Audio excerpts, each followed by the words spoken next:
¿Qué tal, compa? Saludos. Una de las cosas, sinceramente, que más me cae como patada en el hígado es leer en los videos que he subido durante mucho tiempo, en relación al enano genocida Felipe Calderón, leer cómo entran a aplaudir y a decir: "Oh, Felipe Calderón fue el único que se atrevió a enfrentar al narco. Oh, Felipe Calderón fue un gran presidente, él tuvo valor para enfrentarlos". A mí me gustaría, y seguramente no va a pasar, porque a estos videos, a temas delicados como este, no vienen sus aplaudidores, todos estos panistas de la vela perpetua y la rodilla ensangrentada, a defenderlo, porque es imposible defenderlo. Es imposible ante tanta evidencia, ¿no? Empiezan a salir a la luz todas las porquerías de Felipe Calderón. No porque el PRI trabaje de manera efectiva, no, no, no, más bien por venganzas. Porque al final, entre políticos, no se quieren, no se tragan. Son perros rabiosos los dos y se muerden. Y pues no creo que haya un aplaudidor de Felipe Calderón que se atreva a venir a desmentir todo esto que hoy está saliendo a la luz. Son varias notas, las tomo de varios lados, Jornada, Proceso, sin embargo, sobre, al final, a lo mejor se hace un poquito largo el video, pero vale la pena tener todos estos elementos de análisis para poder armar el rompecabezas de la mentira, de la guerra de Felipe Calderón en contra del crimen organizado. Una mentira rotunda que lo único que provocó es que el país se bañara en sangre, que murieran decenas de miles de personas, entre ellos miles de menores de edad, muchísimos niños, y haya en este país, en este momento, una cantidad incontable de huérfanos, de viudas, de familias rotas, de todo lo que ha provocado esta estupidez de, como dicen por ahí, de darle un palazo al avispero y alborotar a las avispas, sin tantito seso, sin un poquito de neurona y sobre todo sin tocar el elemento principal que mueve a cualquier delincuente, el dinero, sin tocar un solo peso, una sola institución, a uno solo de estos lavadores de dinero, ni con el pétalo de una rosa. Desde ese principio se pudo observar y se sabía que la guerra de Felipe Calderón en contra del crimen organizado era una farsa. Voy a empezar a compartirles, por ejemplo, que son denunciados Alejandro Poiré y García Luna por legisladores del PRD.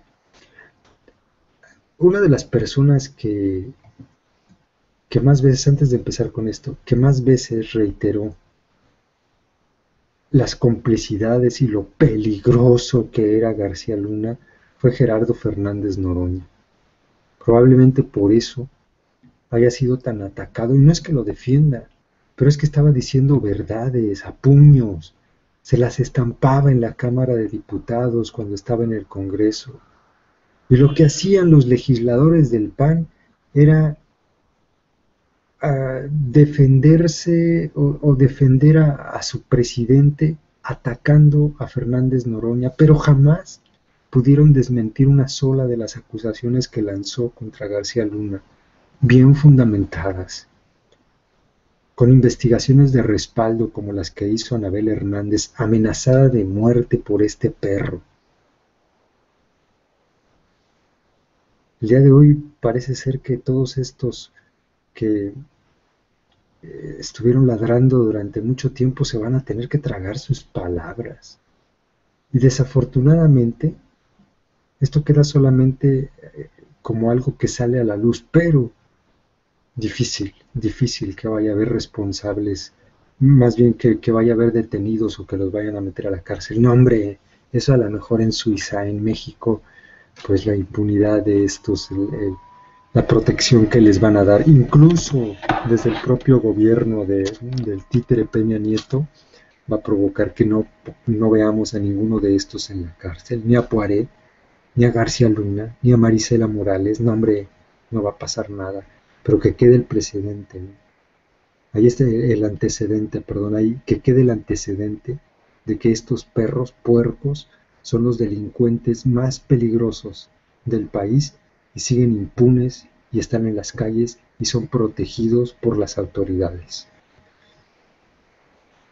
Dice en un extracto de proceso: un grupo de diputados del PRD interpuso hoy una denuncia penal ante la PGR en contra del exsecretario de Seguridad Pública, Genarco García Luna, por dar por muerto erróneamente a Nazario Moreno. En la denuncia, que incluye también a Alejandro Poiré, exsecretario técnico del Consejo de Seguridad Nacional, Agustín Miguel Alonso, Aleida Alba Alavés, Julio César Moreno, Fernando Zárate, Marcos Rosendo Medina, sostienen que ambos funcionarios incurrieron en entorpecimiento de la justicia, coalición de servidores públicos y otros delitos al emitir informes falsos tanto a las autoridades como al público en general.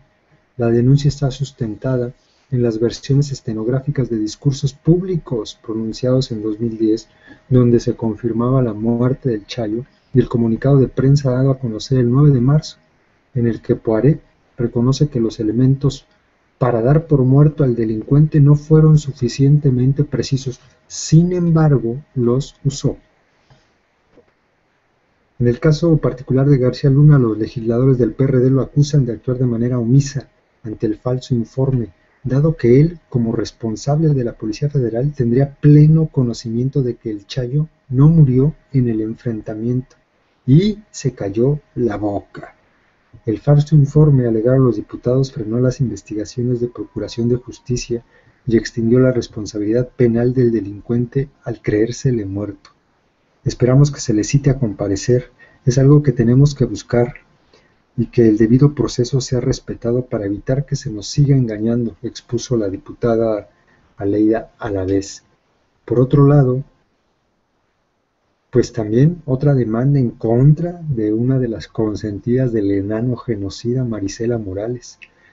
Javier Herrera Valles, excomisionado de la Policía Federal, presentó una denuncia en contra de Marisela Morales, exprocuradora general de la República en el sexenio del enano genocida, pues gracias a las declaraciones del testigo protegido, el Pitufo, que fueron usadas para que a él se le vinculara en el narcotráfico y fuera encarcelado durante 3 años. Herrera Valles dijo que la denuncia incluye a otros 5 servidores públicos de la PGR y a 3 testigos protegidos que habrían falseado declaraciones para hacerlo parecer como presunto responsable de delitos contra la salud. En 2012, el Segundo Tribunal Unitario Penal lo absolvió al determinar que los cargos que le imputaron eran completamente infundados. Afuera de la Procuraduría dijo que su denuncia va acompañada de 256 copias fotostáticas de las diligencias en las que existieron presuntas irregularidades al momento de integrar la indagatoria en su contra, que provocó que fuera detenido el 17 de noviembre de 2008. Lo único que deseo es que se haga justicia, dijo Herrera Valles, ya que de manera indebida fui detenido y ahora busco limpiar mi nombre. ¿Quién era el Pitufo? José Salvador Puga Quintanilla. El Pitufo fue testigo protegido del sexenio del expresidente enano genocida, Felipe Calderón, cuando desapareció de la Procuraduría de la República de acuerdo a funcionarios federales. Puga Quintanilla fue detenido en septiembre de 2008 por ser presunto responsable del secuestro de un empresario. Luego de su captura ingresó al programa de testigos protegidos de la Subprocuraduría de Investigación Especializada en Delincuencia Organizada, el ASIEDO. Fue a partir de sus declaraciones que se llevó a la cárcel a algunos funcionarios de dicho sexenio. Entre los que ingresaron a la cárcel, pues otro, el general Tomás Ángeles de Aguajare, quien fue aprehendido en mayo de 2012, acusado de mantener vínculos con el crimen organizado, y posteriormente fue liberado también por falta de pruebas. Este famoso Pitufo estaba en todas, porque también estuvo implicado en el famoso Michoacanazo, donde tuvieron a 12 presidentes municipales, 8 altos funcionarios del gobierno estatal, un juez, 12 policías y 2 exdirectores de seguridad pública de Michoacán, todos por presuntos vínculos con el crimen organizado. Tras declaraciones del Pitufo, la Procuraduría abrió una averiguación en contra del exgobernador de Tamaulipas, Tomás Yarrington Rubalcaba, pues aseguró que recibió dinero de los cárteles Beltrán Leiva y los Zetas. Podríamos seguirle con la lista, ¿no? El caso es de que este famoso Pitufo estaba en todas y se sabía la vida de todos los cárteles y los nexos con todos los funcionarios y seres animados e inanimados del país.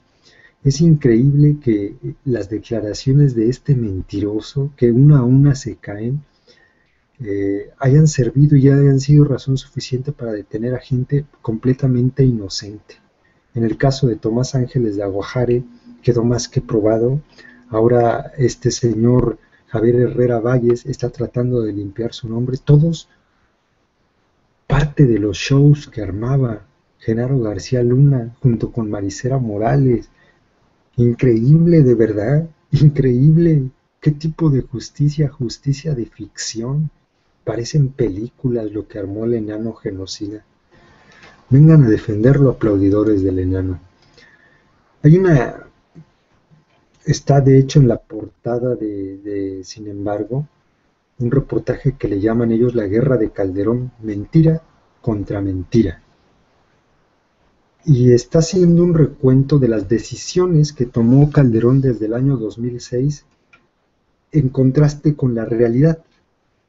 Es un tanto largo, pero creo que vale mucho la pena leerlo completo. Véanlo completo. Les voy a dejar el enlace aquí en la descripción para que lo chequen, pero pues a ver, por tomar al aire unas, ¿no? A ver, esta del 2009, por decir algo, ¿no? A ver, esta del 2008. En 2008, es que hay una línea en el reportaje, ya lo pueden ver ustedes. Del lado izquierdo está la decisión que toma Calderón y del lado derecho, en el mismo día, el contraste de lo que estaba pasando. Está muy bueno, de verdad, vale la pena que lo vean. La decisión de mayo de 2015, perdón, de mayo 15 de 2008. Felipe Calderón dijo que la transformación del sector educativo para los próximos años consistiría en mayores oportunidades de acceso a la educación, el mejoramiento de la infraestructura en los planteles, la actualización de los profesores y la evaluación del sistema. Lo enfatizó antes de la presentación de la Alianza por la Educación, por la calidad de la educación, mientras desayunaba con maestros del Sindicato Nacional de Trabajadores de la Educación en Palacio Nacional, ante la presencia de la entonces dirigente nacional, Elbester Gordillo, y la secretaria de Educación Pública, Josefina Vázquez Mota. Entregó el reconocimiento Ignacio Manuel Altamirano a maestros con más de 40 años de servicio. Eso es lo que estaba pasando, ¿no? Bueno. El contraste. En el mismo día... déjenme, ya la perdí. Por abrirla acá. Aquí está. El contraste. Cientos de jóvenes el mismo día, del mismo año. Ese era el discurso, esta es la realidad. Cientos de jóvenes de entre 12 y 22 años morían en todo el país en los años por venir. No será la muerte natural lo que se imponga, sino la provocada por la bala, o la soga, o el cercenamiento. Otros desaparecerán de sus casas o escuelas. Los casos de las niñas acentuarán la vertiente del flagelo de la trata de personas. La Coalición Regional contra el Tráfico de Mujeres y Niñas en América Latina y el Caribe empezará a reunir cientos de expedientes. Tamaulipas, Chihuahua, Sonora, Nayarit, Distrito Federal serán las entidades con el mayor índice de jóvenes perdidos según los conteos de la PGR basados en denuncias. En el paisaje se notará la ausencia de políticas públicas que acompañen el desarrollo de la estrategia de seguridad. Qué buenísimo está este reportaje, de verdad vale mucho la pena verlo. En enero 3 del año 2007, en Apatzingán, el presidente visitó a los efectivos de la Operación Conjunta Michoacán, hizo un anuncio, con tono motivante, un aumento de sueldo del 35%, iba vestido con casaca y gorra militar, ¿lo recuerdan? Esbozó una media sonrisa, porque a 22 días de haber sido lanzada la operación ya había resultados. El secretario de la Defensa, Guillermo Galván Galván, presentó el balance de 5.023 plantíos de marihuana destruidos en una superficie de 540 hectáreas, así como el decomiso de 6.229 kilogramos del mismo enervante y 151 kilogramos de semilla de hierba. Según el secretario, estos resultados fueron contundentes. Calderón se retiró envuelto en aplausos y en horas buenas. 3 de enero de 2007. Ese mismo día, Michoacán se convirtió en el tercer estado de la República con mayor número de soldados y marinos muertos en el combate a grupos del crimen organizado. Los otros dos, con estas incidencias señaladas, fueron Tamaulipas y Sinaloa.